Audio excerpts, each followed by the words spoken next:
Bueno, y con este vídeo vamos a continuar con los linajes de sangre. Te aconsejo que veas el anterior vídeo, Despierta todo es mentira 3, transmisión de linajes, para poder seguir el razonamiento. Lo habíamos dejado en los merovingios y sus conexiones. Prosigamos, pasajeros al tren. Retrocediendo de nuevo hasta el final del Imperio Romano de Occidente, los romanos de toda la vida, veamos ahora la aparición de otra de las ramas más poderosas de linajes que han perdurado hasta la actualidad, los venecianos, que darán lugar a la gestación de la llamada nobleza negra, palabras mayores. A partir del año 404, con el Papa Honorio I, Rávena pasó a ser la capital del agónico Imperio Romano de Occidente, desplazando a Roma, imperio que desaparecería definitivamente el 476, en que Odoacro, caudillo de los érulos, venció al adolescente Rómulo Augusto, que era conocido despectivamente como Augustulo. Odoacro, Érulos, Augustulo, con estos nombres, ¿cómo no iba a irse todo a tomar por saco? Este hecho da inicio de manera oficial a la Edad Media, que finalizará con la caída de la otra capital, la del Imperio Romano de Oriente, Constantinopla, conquistada por los otomanos y que pasará a llamarse definitivamente Estambul en 1543. Tras derrotar a Odoacro, su sucesor, Teodorico el Ostrogodo, también conocido como Teodorico el Grande, romanizado al haber sido criado en Constantinopla, actuó como puente entre los pueblos bárbaros germánicos y los romanos. Desde el año 540, ya con el emperador Justiniano, Rávena pasó a formar parte del Imperio Romano de Oriente o Bizantino. Después de diversas conquistas y reconquistas, fue arrebatada definitivamente por los lombardos el año 751, y no hay que olvidar que el Imperio Bizantino sobrevivió 1000 años al propio Imperio Romano de Occidente. La historia es como una casa de putas y el proxeneta más cabrón suele ser el que pone su nombre en los libros. O expresado de una forma menos soez, la propaganda de los vencedores acaba siendo la historia para los vencidos. Se desplazó la capital a Rávena, en una zona del noroeste de Italia, pues era más fácil de proteger frente a las invasiones bárbaras al estar rodeada de ciénagas, y además desde el mar Adriático podían recurrir al socorro de Constantinopla. Durante el siglo V se fundó más al norte la ciudad de Venecia, situada en una laguna entre marismas en la desembocadura del río Po.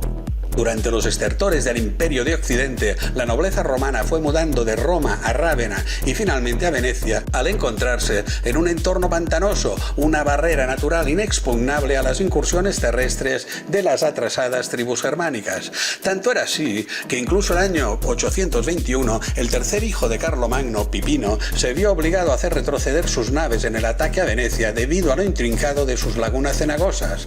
Al crearse al final del poder de Roma, Venecia tuvo que mantener lazos y alianzas con Constantinopla para poder sobrevivir a los envites de los bárbaros. Estas alianzas con Bizancio permitieron que sus linajes, gracias a las relaciones no solo diplomáticas sino también comerciales, realizasen vínculos matrimoniales con los patricios bizantinos, y también del despegue de la potencia de la Serenísima República de Venecia, o de San Marcos, como fue llamada. Fueron los mercaderes financieros gobernantes detrás de gran parte de los movimientos, transacciones y guerras en el Mediterráneo y más allá durante por lo menos los siguientes 10 siglos, otros de los que se habla poco de su trasfondo real. Uno de los primeros y lucrativos negocios de Venecia fue con los esclavos, variando a lo largo de los años desde italianos, griegos, turcos, magrebíes, mongoles, germanos, rusos y finalmente africanos, y evidentemente con la piratería, incluida la legal, las patentes de corso. La patente de corso era el documento oficial, la carta patente, la que podían presentar haciendo patente que estaban facultados para hacer uso del corso, del latín cursus o carrera, o sea, una persecución sobre otros navíos autorizada por el gobierno que la otorgaba, sin ser una acción de guerra directa del mismo. Dicho en plata, piratas legales contratados. Los corsarios hacían lo mismo que los piratas, pero en nombre de un país y en contra de sus enemigos, aunque teóricamente por su cuenta. Y en el caso de Venecia, dada su concepción mercantil de la República, era la piratería al servicio de la empresa, y que sería imitada por todas las potencias en adelante, ejemplo para los estados modernos, como con las guerras actuales en beneficio de los lobbies petroleros, armamentísticos y financieros. Como indicio premonitorio, la primera patente de la que se tiene constancia, independientemente de para qué era su utilidad, fue la concedida por la República de Venecia en 1491 a favor del jurista Pietro di Rávena, o los impresores que él decidiera, para el monopolio de la impresión sucesión de su libre Fénix en el interior de la República, posiblemente motivado por la reciente aparición de la imprenta. Es curioso que los piratas legales y los derechos de autor tengan el mismo origen reglamentario. Ahora entiendo lo de las SGAE, otros qué tal. Entre el siglo XI y XIII, las flotas de galeras de guerra venecianas serían con el dominio del Mediterráneo, controlando el comercio entre Oriente y Occidente. Aunque Venecia nunca produjo nada de relevancia, aparte del cristal de Murano, en el campo de la construcción naval se destacaron como líderes. Durante siglos, sus astilleros, llamados el Arsenal de Venecia, fueron los más grandes del mundo, además de ser el mayor complejo industrial europeo antes de la revolución industrial del siglo XVIII. Era un recinto amurallado con una extensión de 45 hectáreas o equivalente a 450.000 metros cuadrados. Al utilizar un innovador sistema de producción en masa, podían construir en cadena decenas y decenas de barcos a la vez y con una rapidez increíble para la época, tardando en cada uno solo entre 1 y 2 semanas. Venecia siempre estuvo estructurada como una gran empresa. Los venecianos extendieron sus bases comerciales por todo el Mediterráneo y más allá, desde islas como Naxos, Corfú, Chipre o Creta, hasta puertos como Trebisonda en el Mar Negro o Tanais en la frontera marítima más alejada entre Europa y Asia, en el Mar de Azov. Además de hacia Oriente, sus flotas navegando en combo llegaban desde Italia, Grecia, Francia y España hasta Alejandría, Orán, Túnez, Trípoli o Argel. Otra ruta cruzaba el estrecho de Gibraltar hasta Southampton, Londres, Brujas y Amberes. No es de extrañar, por tanto, que fuese en Venecia alrededor del siglo XII, la gran potencia comercial, donde se empezasen a utilizar los préstamos a la gruesa ventura, un sistema de financiación de expediciones mercantiles marítimas con una compensación o garantía sobre pérdidas entre el comerciante inversor, el comendator y el agente que se hacía cargo de los barcos, el viaje y los intercambios, el tractador, que serían el origen de los seguros marítimos y posteriores contratos de seguros en general, el germen de las grandes compañías financieras de seguros. A pesar de que nunca sobrepasó los 100.000 habitantes, a partir del 1200 se convirtió en una superpotencia. A diferencia de otras ciudades-estado, Venecia mantuvo su sistema político de dinastías oligárquicas gracias a su brutal y sangrienta manera de acabar con revueltas internas. Venecia también fue la pionera en el establecimiento de embajadas en las capitales más importantes de Inglaterra hasta la China.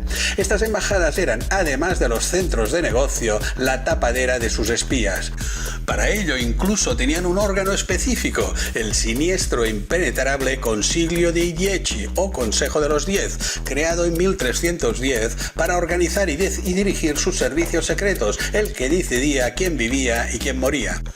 Las redes de inteligencia venecianas fueron las mejores de su época, base de sus intrigas, solo superadas a partir del siglo XVIII por las de los Rothschild. No vamos a entrar en detalle o en profundidad, pero algunos episodios nos darán una idea de sus modos y maneras de funcionamiento. La llamada Cuarta Cruzada fue incitada por la prédica del Papa Inocencio III en 1198, teóricamente para liberar los santos lugares, la Jerusalén en poder de los musulmanes, después del fracaso de la Tercera Cruzada en el 1192. Conquistando Egipto primero, después pretendían asediar Jerusalén o utilizar Egipto como moneda de cambio, pero concurrirían muchas variables que harían que los acontecimientos tomaran un rumbo muy diferente.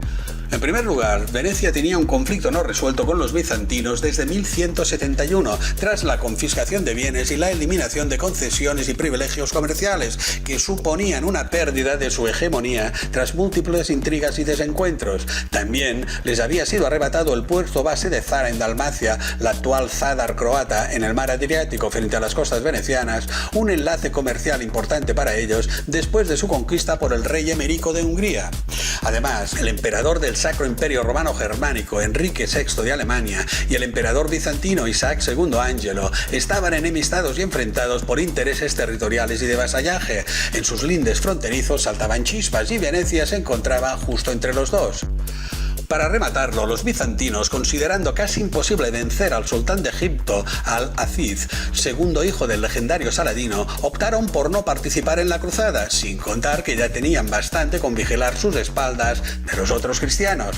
Todo esto pudiera parecer un contratiempo para los fieles creyentes, pero era perfecto para los intereses de Venecia. Jugando astutamente sus cartas, podrían mover maquiavélicamente sus piezas, sacando el máximo partido.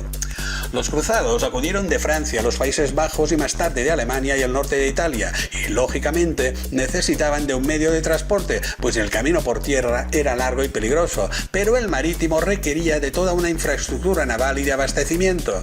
Rápidamente Venecia ofreció una flota de 210 barcos y 10.000 hombres, evidentemente cobrando por el servicio. Los cruzados podían ir a rebanar los cuellos que quisiesen, pero los negocios son los negocios, y exigieron a cambio 85.000 ducados de oro o plata según otras fuentes, en cualquier caso una fortuna.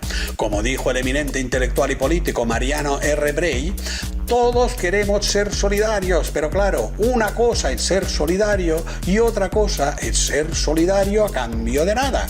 Esto es rigurosamente histórico, palabrita del niño Jesús.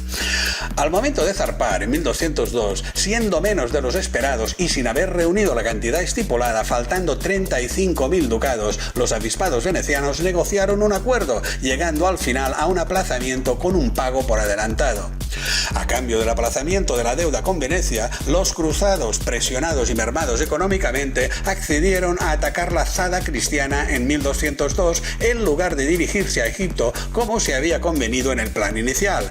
Y una vez conquistada para beneficio de los venecianos, se lió mucho, pero mucho la cosa. Haremos un resumen porque es de locos. A ver cómo lo explico sencillito.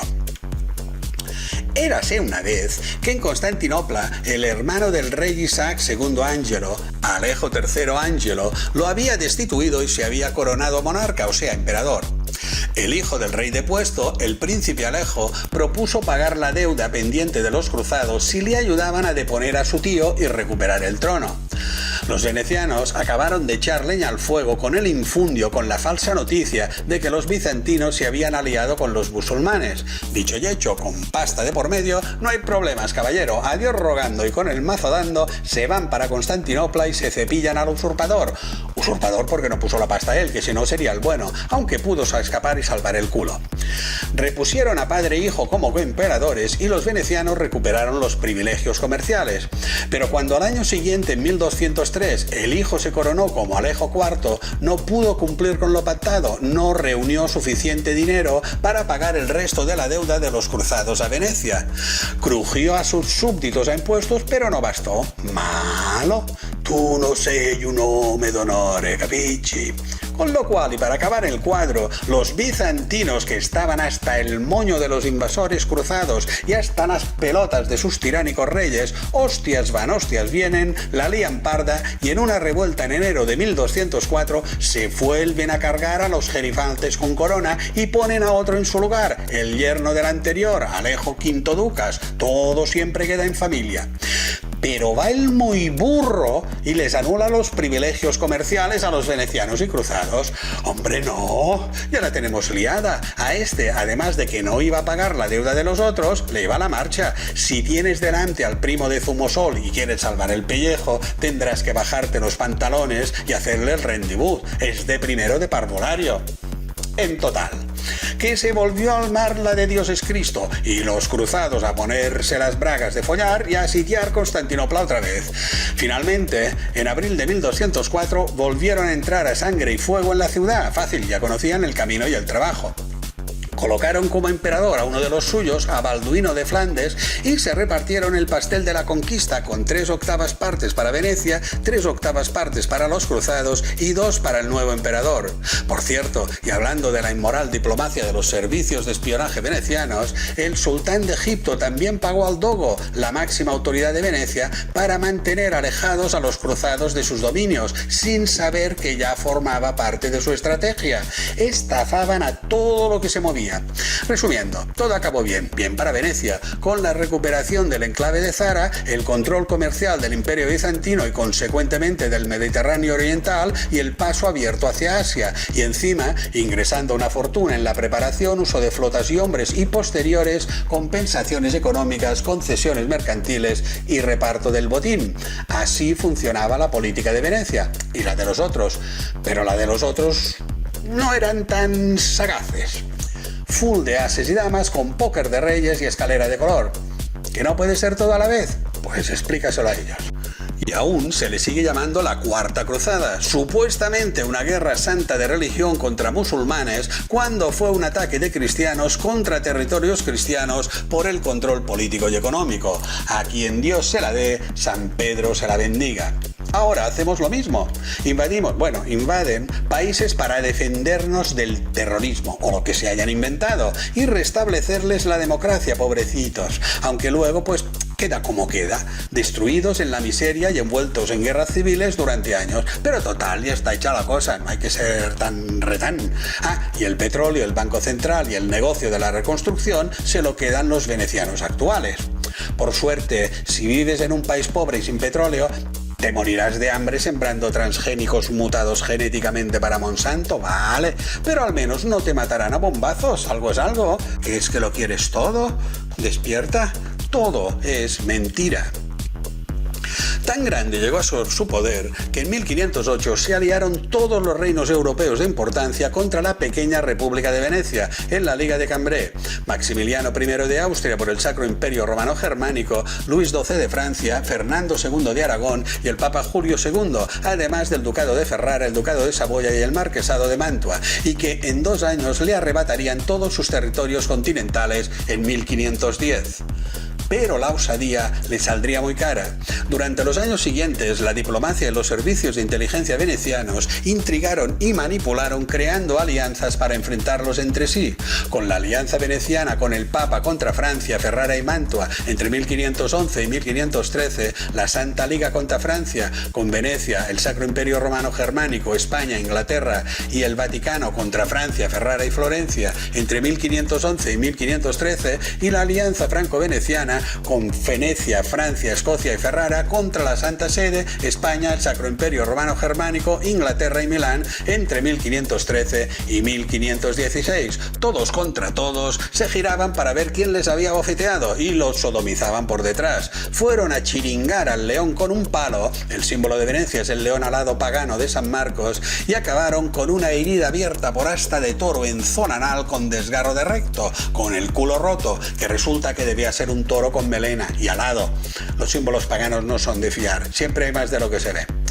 Pero para no perder la perspectiva, de nuevo hay que unir puntos y encajar las piezas, y entonces hay que observar cómo más adelante, en el momento de máximo esplendor de los venecianos, el mayor imperio era el español, el que la tenía más grande, pero al final será verdad aquello de que el tamaño no importa, tener la juguetona da más partido. El poder del imperio de Carlos V estuvo lastrado desde sus inicios por la deuda, el verdadero santo grial, y por otros intereses ajenos al total del imperio. Hago un pequeño resumen en el 6º vídeo del nuevo despertar de la conciencia, el Matrix, pero puedo intentar ampliarlo un poco. Carlos V de Alemania y I de España heredó de su abuelo paterno, el emperador del Sacro Imperio Romano Germánico, Maximiliano I de Augsburgo, además de la posibilidad de acceder al título de emperador, los territorios del Archiducado de Austria, el Tirol y el sur de Alemania, y derechos sobre el norte de Italia. De su padre, Felipe de Borgoña o Felipe el Hermoso, los Países Bajos, genéricamente conocidos como Flandes, el Franco Condado y el título de Duque de Borgoña, pero no sus territorios, que habían pasado a manos francesas tras largos procesos, batallas y tratados durante el siglo XV. De su madre, Juana I de Castilla o Juana la Loca, el Reino de Castilla, plazas en el norte de África y las posesiones americanas, y de su abuelo materno, Fernando de Aragón, la corona de Aragón y Cataluña, incluyendo los territorios de Nápoles, Cerdeña y Sicilia. Pero también con el lote entraba la deuda, especialmente la del emperador y de Castilla. Esta pertenecía a diversas dinastías de mercaderes banqueros, los financieros de la época, como los Fugger y los Welser alemanes, a los que se irían añadiendo flamencos, florentinos o genoveses según las necesidades. Hay que señalar que en este periodo, entre el final de la Edad Media y la Edad Moderna, Jacob II el Rico, el que llevó a la dinastía Fugger a la cima, aprendió la novedosa contabilidad por partida doble, además de las conexiones entre la banca y la política, en su agencia veneciana llamada Il Fondaco dei Tedeschi, o Almacén de los Alemanes, desde 1478. Posteriormente, los varones de su linaje hacían un aprendizaje en el mismo. Su relación con Venecia nunca fue ningún secreto. Pero volviendo a Carlos I, para un rey las puertas del banco siempre estaban abiertas, porque pagaba con la sangre y el sudor de los súbditos, no con la suya. El cobro estaba asegurado con la miseria de los demás si era necesario. No como a ti, que solo te llaman para decirte que estás en descubierto, poca cosa más que poca cosa. La mayor parte de los gastos en esa época de esplendor, incluidos todos los domésticos, eran en las partidas de defensa, de Flandes y de extraordinarios, lo que no habían podido prever en campañas o con nuevas guerras, o sea, los militares. A pesar de que su mayor enemigo político continental fue Francia, sus disputas no se dirimían en las fronteras peninsulares, sino en Italia y especialmente en los Países Bajos, en el otro lado. Su principal interés siempre estuvo en su herencia borgoñona. Él nació y fue criado en Flandes, con educación borgoñona hasta los 17 años. De hecho, para jurarle fidelidad, las Cortes de Castilla en 1518 le exigieron, entre otros compromisos, que aprendiese a hablar castellano, lengua que no conocía. Como dato, es muy significativo que en 40 años de reinado solo pasase 16 en la península ibérica. Su apego por la misma, perfectamente escenificado en su vejez con el retiro en el monasterio de Yuste, siempre estuvo determinado por ser su principal recurso financiero. La América, propiedad de Castilla, propiedad es una manera de hablar, esencialmente servía para recaudar capital, para costear guerras y la consecuente deuda, con las remesas de metales preciosos, pero que en realidad no eran suyas. Tanto que llegó un momento en que los envíos anuales de oro estaban hipotecados con 5 y hasta 6 años de antelación para el pago de la deuda. El impuesto del quinto real, el 20% que cobraba el rey sobre los mismos, iba directamente a los bolsillos de los cambistas. En América nunca hubo oro español. En verdad, era el oro de los financieros, fuese por el cobro de la deuda o porque mayoritariamente eran los que podían financiar su extracción por medio de concesiones. América tampoco mandaron a los tercios, el ejército mercenario profesional, posiblemente el mejor de su tiempo, puesto que además de costar muchísimo dinero, sin dinero no habría sido posible su existencia, estaban ocupados en los intereses territoriales europeos de la Casa de Austria. Esa fue la principal razón de la desatención del Mediterráneo y el Atlántico desde Carlos V en adelante, abandono que como resultado propició la eclosión del Imperio Otomano en el primero y de los anglosajones en el segundo. Los ingleses sencillamente parasitaron las estructuras comerciales y económicas en la América Latina, dejando el trabajo político, militar y administrativo a los españoles.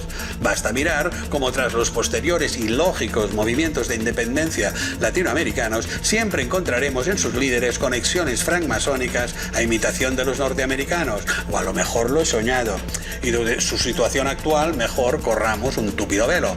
Por eso, como decíamos ayer, aunque el mayor imperio era el español, quienes controlaban el negocio en el Mediterráneo eran los venecianos. Hacían y deshacían a su antojo y teniendo el poder real agazapados tras los conflictos, mientras los monarcas de la Casa de Austria o Habsburgo pagaban y se endeudaban, los venecianos hacían caja. Unos hablaban de glorias de imperios, desangrando a sus pueblos, y los otros tiraban de los hilos amasando fortunas, desangrando a todo bicho viviente. Evidentemente, esto no cambia nunca en política. Para estafar a alguien tiene que haber un tonto, y aquí nos encontramos unos listos, muy listos, y otros menos listos, aunque sean los grandes dirigentes de la historia, los que salen en la foto. Lo dicho, esto es más viejo que el ir a pie. Despierta, todo es mentira. A partir del siglo XIV, las grandes ciudades-estado italianas como Florencia, Génova y Venecia crearán las estructuras que formarán el sistema capitalista moderno. Son comerciantes y banqueros que ejercerán en el campo de la política. Actuarán más allá del puro ámbito mercantil, primando los acuerdos negociados centrados en las finanzas. Y la guerra, como es bien sabido, es el acontecimiento más rentable conocido. Y si juegas con los dos bandos, aquí paz y después gloria. Los preceptos morales medievales, sean del tipo que sean, básicamente yo te robo pues soy más fuerte y Dios así me lo ha otorgado, dan paso a la supremacía del nuevo dogma, la rentabilidad económica. Serán los arcaicos padres intelectuales de la ideología neoliberal moderna, basada en el beneficio como único objetivo. No es que antes fuesen unos santos, para nada, pero a partir de aquí solo los domingos, si no hay guerra, claro. Será en estos centros políticos italianos donde aparecerá el préstamo pecuniario como contrato establecido legalmente, la base del sistema bancario y la reserva fraccionaria. internacional, la creación del dinero de la nada, la gran estafa base del sistema económico actual. El libre mercado, la mínima injerencia normativa de los estados en la actividad económica, significa sí o sí que el pez grande se come al chico. Y eso es todo, amigos. El florecimiento de las artes, la suntuosidad y el lujo característico del Renacimiento italiano no fue sino un reflejo de los grandes flujos de capital que acumularon. Durante siglos, los venecianos amasarán fortunas financiando guerras y flotas, amén de mercenarios, lo que les permitirá explotar el comercio en exclusiva, negociando y dirigiendo la piratería y patentes de corsos, comerciando con esclavos y, como no, prestando dinero a cambio de cuantiosos intereses. Despierta, todo es mentira. Y ahora tendremos que dar otro salto en la historia, cuando la nobleza negra veneciana se trasladará hacia Alemania, los Países Bajos e Inglaterra. A finales de la Edad Media, su ámbito de influencia territorial directa abarcará aproximadamente lo que se conoce como Lombardía, pero alcanzando desde Génova hasta la actual Suiza. Y sus linajes volverán a combinarse o superponerse con la nobleza de Milán, Cremona o Génova. Es cuando, en su continua experimentación, las élites comprenden que ha llegado el momento de dejar el poder político funcional y formal a monigotes a sueldo. Personajes y reyes de paja que harán el trabajo sucio, movidos por intereses, ambición y codicia, pero sin ser conscientes de todo el rompecabezas. Desde Venecia, bien guarnecida por su situación y flota, no necesitan controlar territorialmente grandes extensiones de imperios. Su dominio es económico y desde él lo dirigen todo con un conocimiento preciso gracias a sus servicios de información. Aunque, como hemos visto con los españoles, otros salgan en la foto sonriendo porque los que se la hacen los tienen cogidos por las partes nobles. Igualito que ahora.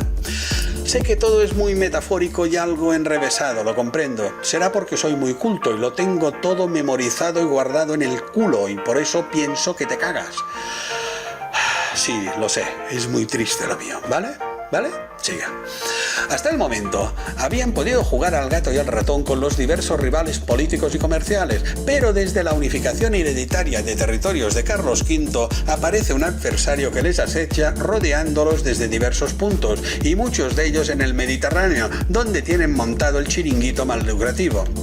Y deberán entretenerlo con mil argucias en sus otros enclaves, manteniendo sus ejércitos ocupados para que no pueda enfocarse en ellos y joderles los business en su patio particular. Y si es necesario, atacándolo directamente, pero encubiertos en alianzas tras enemigos más aparentes, como en la Guerra de Italia con la Liga de Cognac de 1526 a 1530, obviamente utilizando su sistema de control económico tras el político desde las sombras. Entre 1571, en que a pesar de la victoria de una coalición cristiana en Lepanto no consiguieron nada de importancia y perdieron Chipre, acabando Venecia negociando con los turcos, y 1583 aparece una nueva facción entre la oligarquía veneciana, los Giovanni o jóvenes, liderados por los Donà, los Cantarini o los Cherini. Frente a la antigua nobleza más conservadora, los Vecchi o viejos consideraban que debían cambiar su estrategia y fomentar sus relaciones con Francia, Países Bajos e Inglaterra con vistas al futuro, para lo cual deberían desplazar su influencia, utilizando estratagemas en la Europa continental, especialmente guerras y religión, que son un clásico que nunca pasa de moda, como una camisa blanca de manga larga remangada por encima de la muñeca y unos tejanos, de marca eso sí, que si no es pijo no vale. Bueno, lo mismo no es, pero entiende la profundidad de mi símil, ¿no? ¡Qué bueno soy! Además, se habían descubierto nuevos territorios con inmensos recursos más allá del Atlántico, y los que van a esclavizarlos y robarles sus tierras y riquezas están en el otro lado de Europa, en las potencias con costas hacia el Atlántico. O sea que si no quieren perder el tren, tendrán que moverse hacia allí. Mientras los reinos europeos han ido conquistándose y reconquistándose sobre los mismos territorios, pisoteando los mismos campos y personas una y otra vez, exprimiéndolos y arrebatándose unos a los otros las ubres escuálidas de sus ávidas bocas, los venecianos han hecho todo tipo de negocios, por inmorales que sean, desde el Mediterráneo hasta la China. Han abierto y ampliado mercados, consiguiendo un flujo constante de riqueza. Y consecuentemente traen dinero bueno, nuevo, fresco y mucho.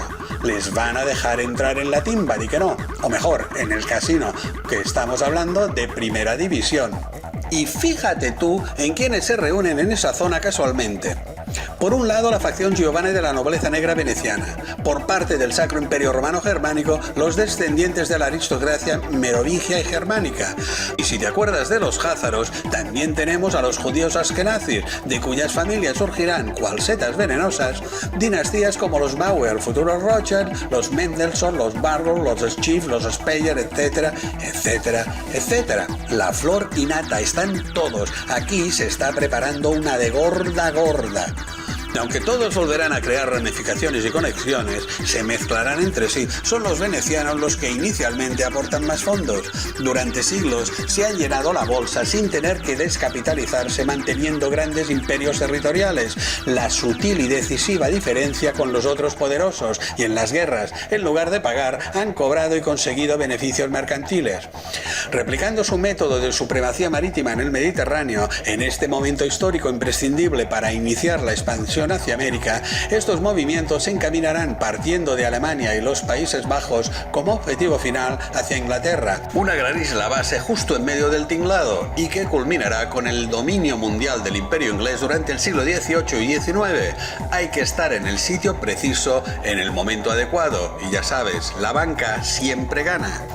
En este caso no voy a entrar en detalles, necesitaría toda una serie de vídeos, vamos a pasar por encima que el tiempo apremia.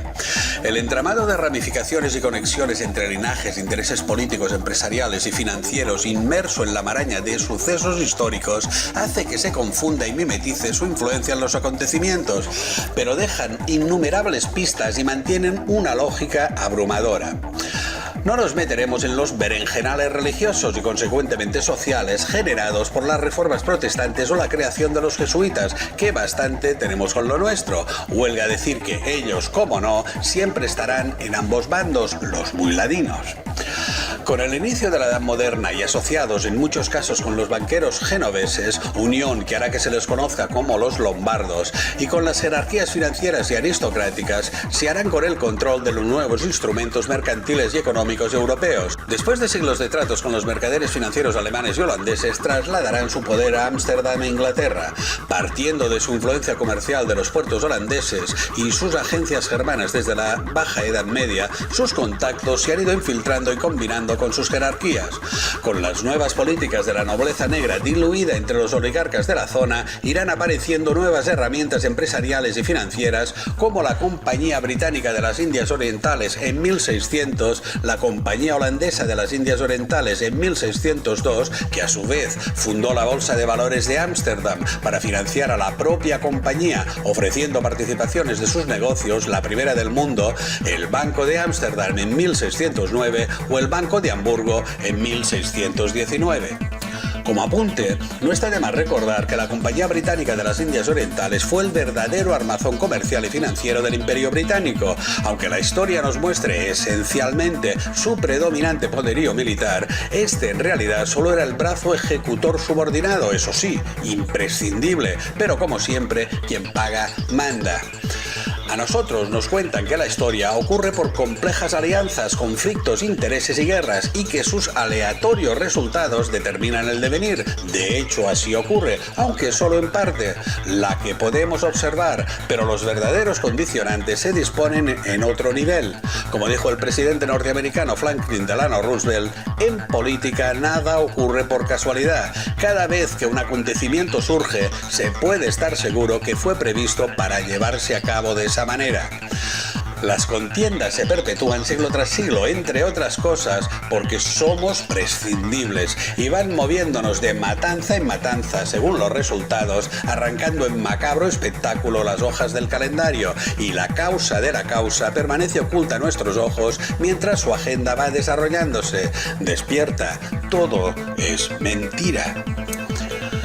Independientemente de las migraciones milenarias de los fenicios y su coincidencia con saberes, ritos y construcciones megalíticas complejas antes de la llegada de los romanos, el inicio de las dinastías reales inglesas proviene de las invasiones de anglos y sajones, como fueron llamados algunos pueblos germanos en las islas, posteriormente conformadas por diversas ramas danesas, inglesas, alemanas, normandas, francesas o holandesas, y todas en origen derivadas de las primigenias migraciones cimerias y escitas cáucasico-mesopotámicas, que normalmente suelen esconder bajo el nombre genérico de pueblos bárbaros.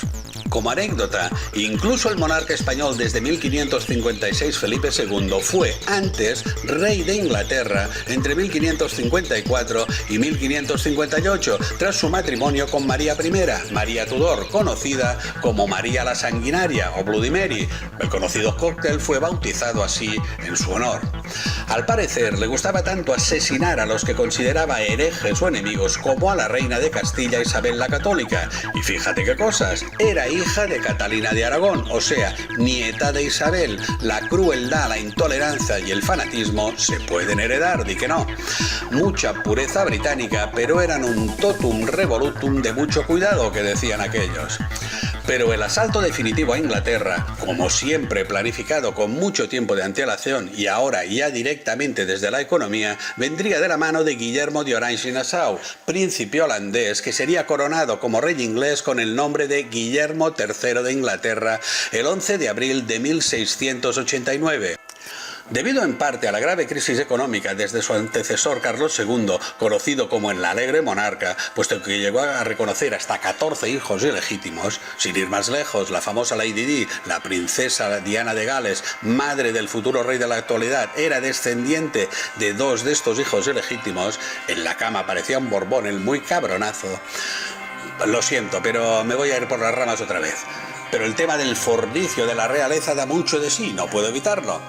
Al rey Alfonso II, rey de Aragón y conde de Barcelona, a pesar de que tuvo 9 hijos con su esposa Sancha de Castilla, no se le conocieron hijos fuera del matrimonio, no tenía bastardos, algo tan extraño para un rey que fue conocido en su época como Alfonso II el Casto.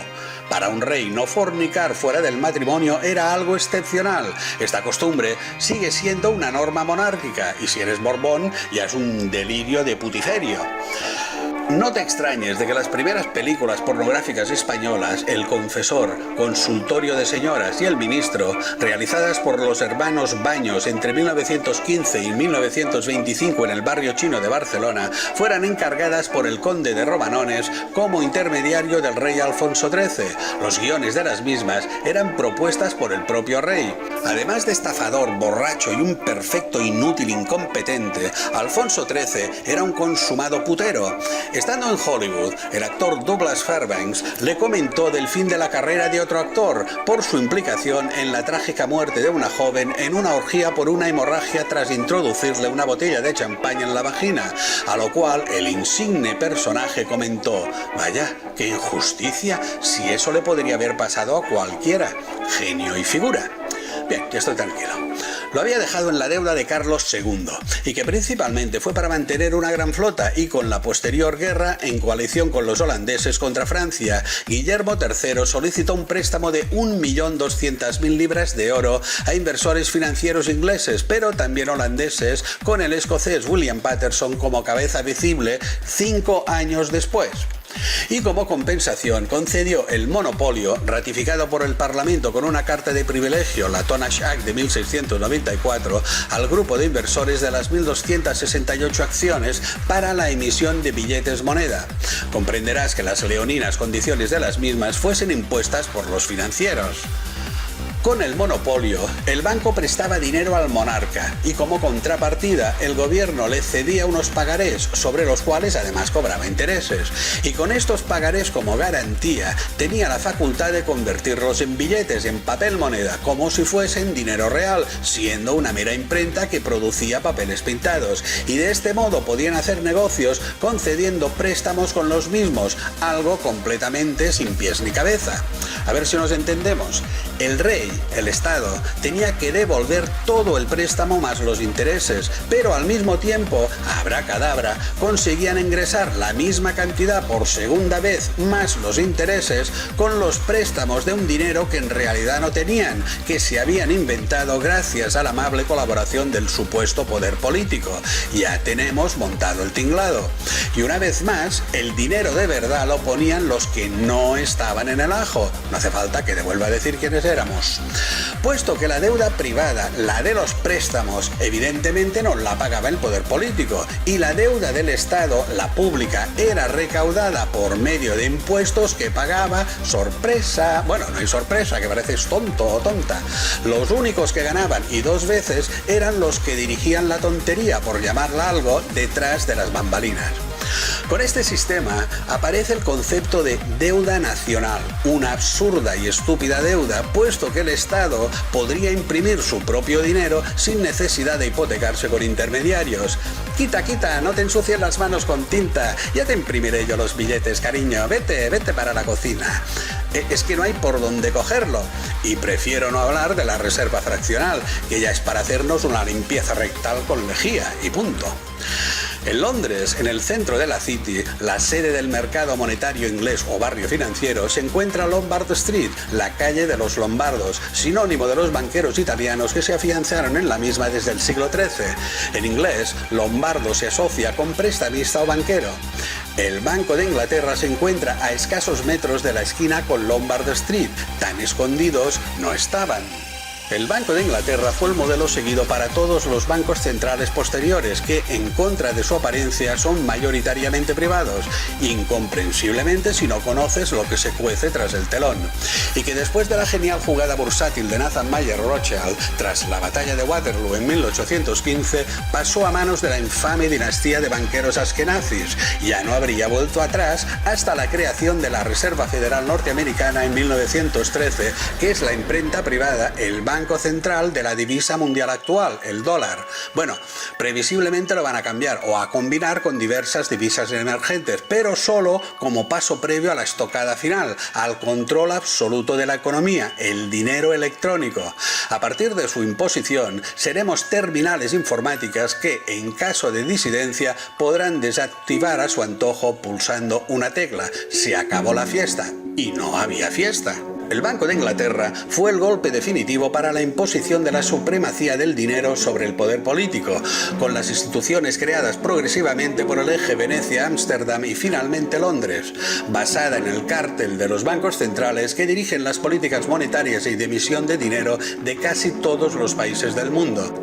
Cártel que aún a día de hoy es controlado por los Rothschild desde el Banco de Pagos Internacionales, conocido como el Banco de los Bancos Centrales, siendo el banco más importante del mundo, aunque la mayoría ni siquiera haya oído hablar de él. Por algo será. Despierta, todo es mentira.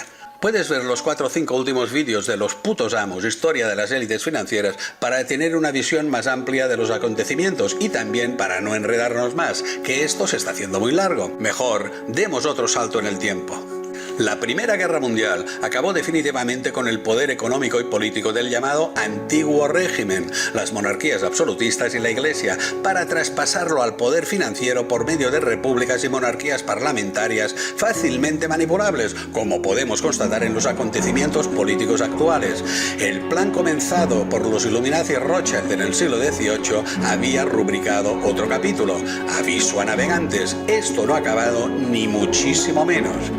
Y en esta guerra, a tenor del tema que tratamos, la herencia genética exclusiva transmitida entre los poderosos durante siglos y milenios, podemos ver como varios de los dirigentes de países involucrados, como por ejemplo el zar de Rusia Nicolás II, el Kaiser alemán Guillermo II y el rey de Inglaterra Jorge V, eran primos. Su abuela, la reina Victoria, la última monarca británica de la casa alemana de Hannover, se casó con el príncipe germano Albert Sachsen-Coburg-Gotha y fue llamada la abuela de Europa, la abuela de los reyes, claro. Y a partir de ella, la dinastía británica pasó a llamarse Casa Sachsen-Coburg-Gotha.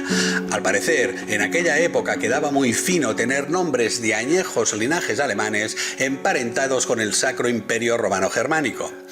Retornando a los 3 sujetos de que hablamos, en realidad el zar estaba casado con una prima de los otros 2, pero en contrapartida mantenía un extraordinario parecido físico con el rey de Inglaterra, puesto que también eran primos por parte materna, pues sus madres eran hermanas e hijas del rey Cristian IX de Dinamarca. Esto ya no hay por dónde pillarlo, todos son primos, papá.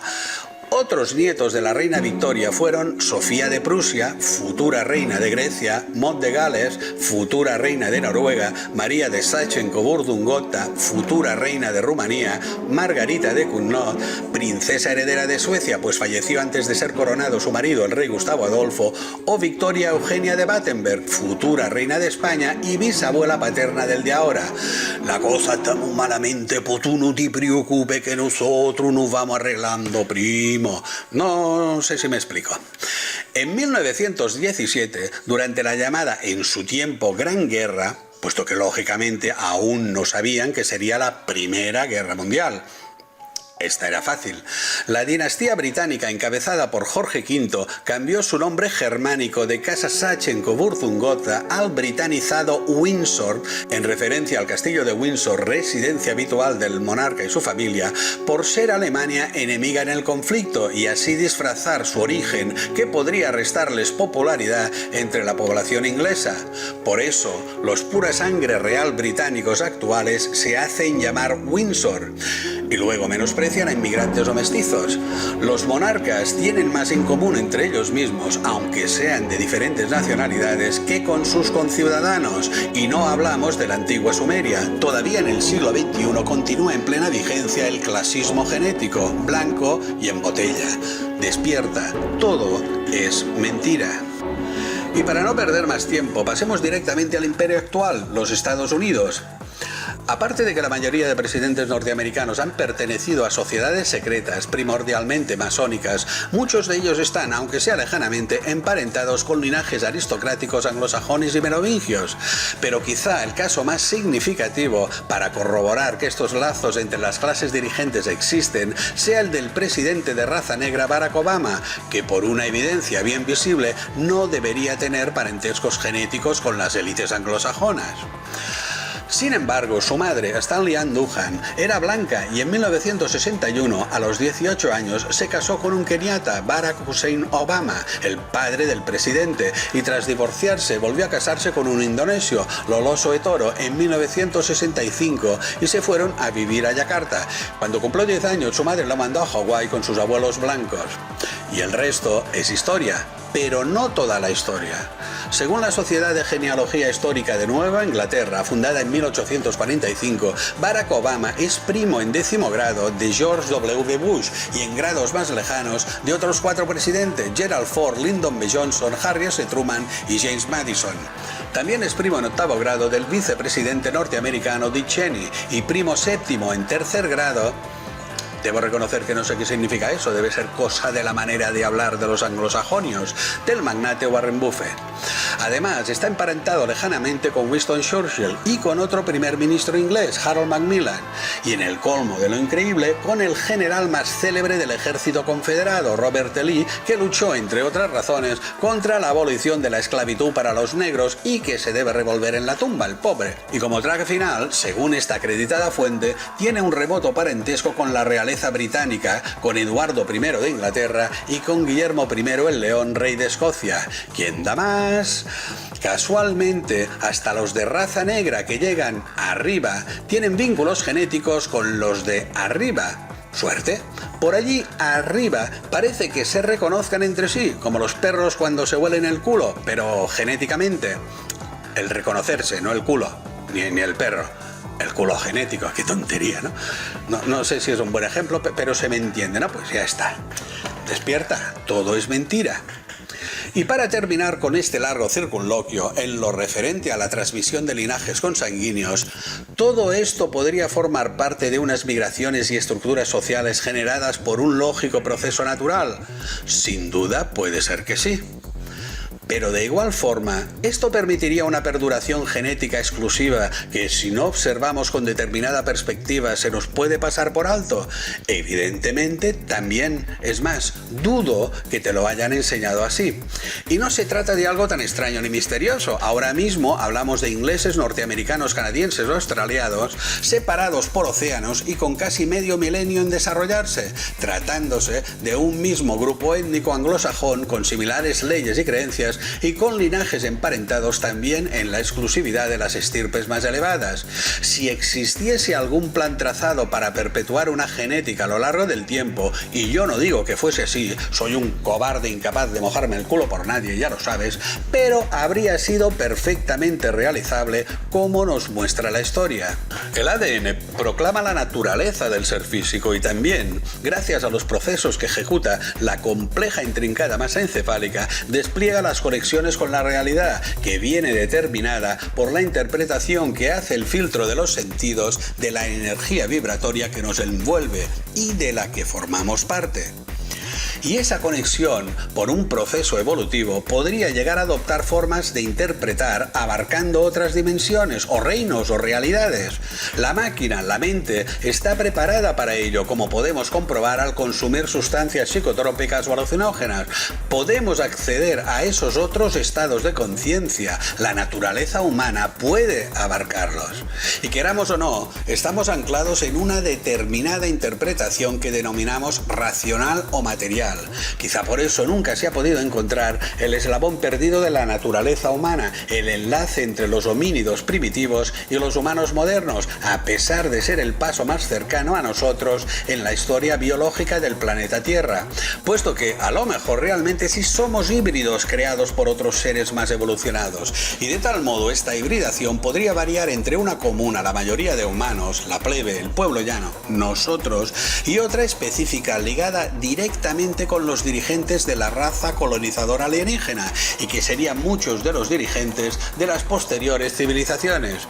No puedo afirmar que esos lazos genéticos, por su estructura, hayan permitido interactuar con sus portadores, las élites genéticas, a seres venidos de más allá de nuestra tercera dimensión de espacio-tiempo lineal, y que sean estos, utilizando como herramientas corporales a los dirigentes humanos, los que nos estén controlando en un Matrix ficticio para su beneficio. Vaya por delante que aunque se lo crea, que lo creo. Pero claro, esto ya parece más una película de ciencia ficción y además sin pruebas, y por lo tanto ni suelo ni me gusta hablar de ello, pero considero que ha llegado el momento de tomar partido. Evidentemente no puedo corroborarlo, pero lo que sí digo es que estos linajes de sangre han ido transmitiéndose desde un origen común a lo largo de por lo menos 6.000 años, que es el tiempo que se nos narra como historia oficial, aunque muchos opinemos que su verdadera procedencia o aparición sea muchísimo más longeva, pero esa es otra historia. Tu libre albedrío decidirá si son patrañas o si pueden ser tenidas en cuenta, o al menos generar una sombra de duda en tu interior. Yo solo soy un mensajero, un trasto de mensajero sin ninguna relevancia ni credibilidad, ¿de acuerdo? Pero como voy a mi bola, ahí queda eso. El poder es información, conocimiento, y gracias a las estructuras jerárquicas, los inferiores ni saben ni tienen un nivel de acceso al mismo igual que los superiores, siendo estos menores en número. Los de abajo no adquieren el saber de los de arriba, deben transitarlo peldaño a peldaño, deben mostrar su sumisión y aceptación a los objetivos finales, amén de tener unas capacidades o posición útiles para sus superiores, no eligen a cualquiera. De lo cual se deduce fácilmente que de este modo unos pocos pueden dominar al resto, formando invariablemente una minoría más y más elitista a medida que se asciende. Sin este sistema jerárquico, su modelo no puede perpetuarse.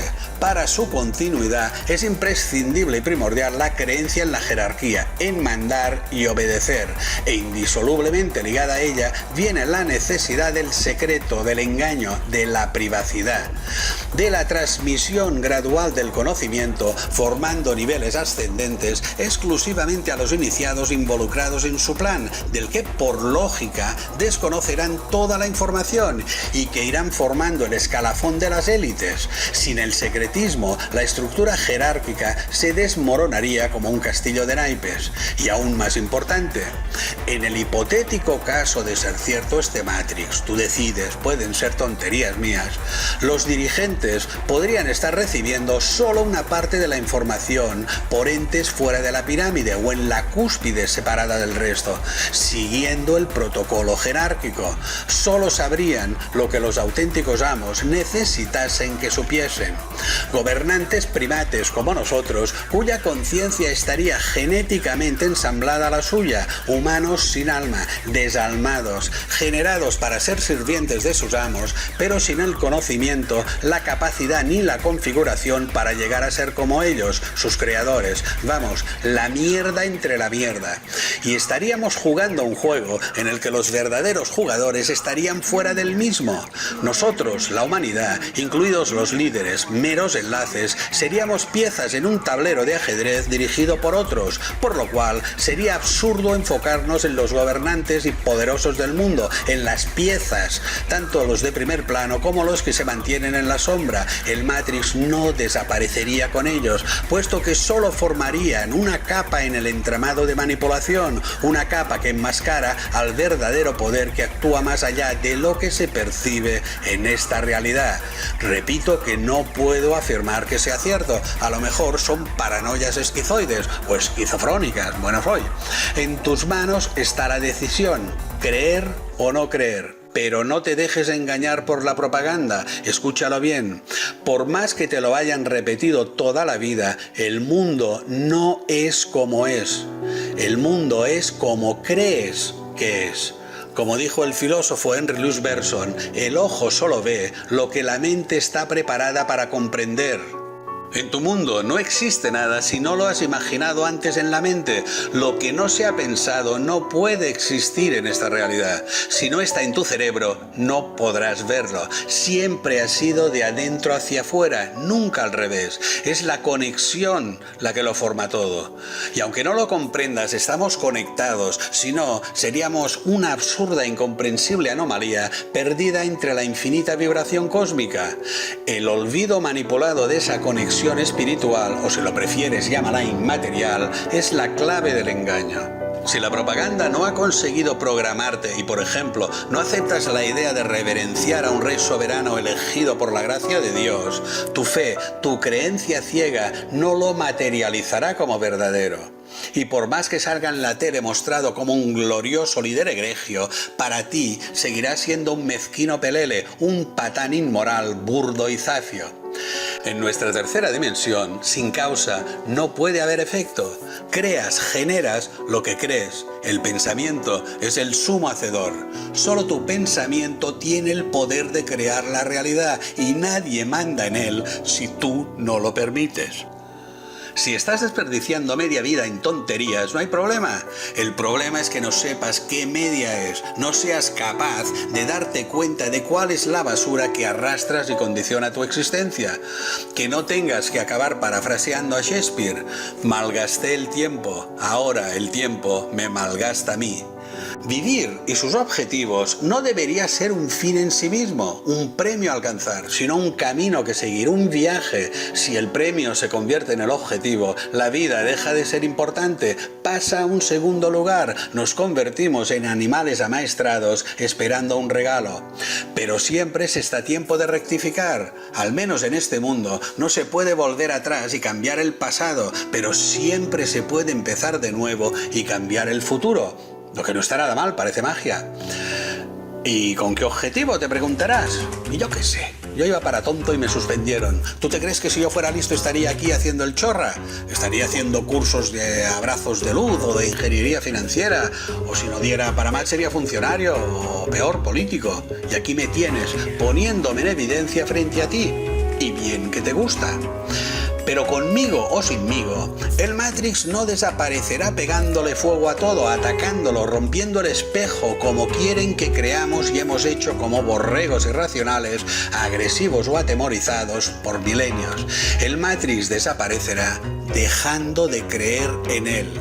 Sin la creencia interior, dejará de reflejarse en el espejo ilusorio de la realidad.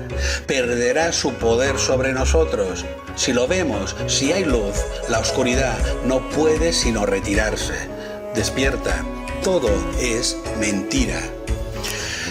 Y después de esta empanada mental, y para ir acabando, ¿verdad?, que se hace tarde y me tengo que ir a la recepción del embajador, haré un símil con lo que puede haber ocurrido hasta ahora con este vídeo. O sea, si no te ha acabado de convencer el rollo patatero que te he metido, que manda huevos, estaremos en la misma situación que relataba el gran Bukowski en uno de sus libros.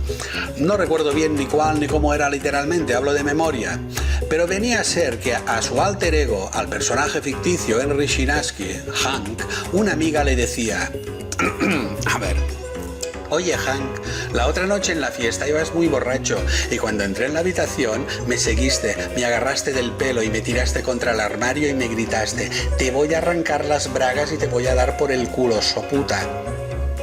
¿Y lo hice? No, Hank, no. Bueno, no te preocupes, otra vez será. Pues total, que soy Xavier Arriaran y tú no, vuelve a verme y otra vez será.